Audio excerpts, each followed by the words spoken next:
One day, a lamb was eating sweet grass away from a flock of sheep.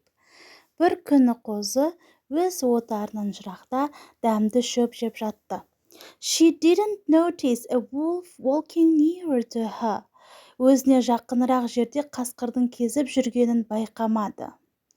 When she saw a wolf, she started pleading, "Please don't eat me." Қасқырды көрген кезде, "Мені жемеші, өтініш" деп жалбарына бастады.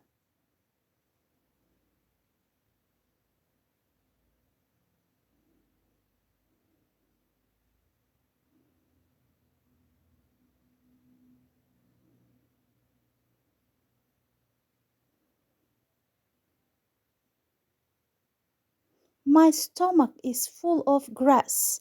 Менің қарным шөпке толы.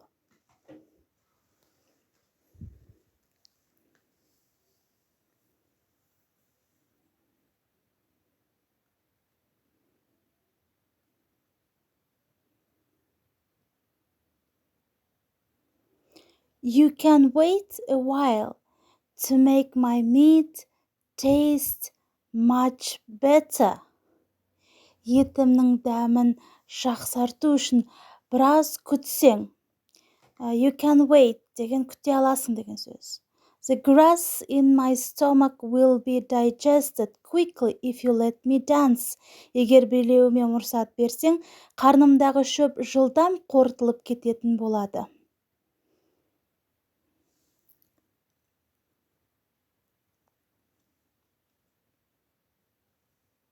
The wolf agreed. Қасқыр келісті.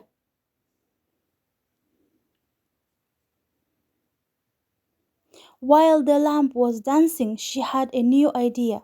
Қозы билеп жатқан кезде жаңа бір ой келеді.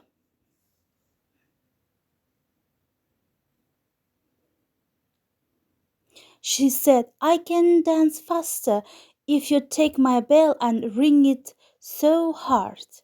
Ол айтты, егер сен қоңырауымды алып, оны өте қатты соқсаң, тезірек билей алатын едім. The wolf took the bell and started to ring so hard. Қасқыр қоңырауды алып, өте қатты соға бастады.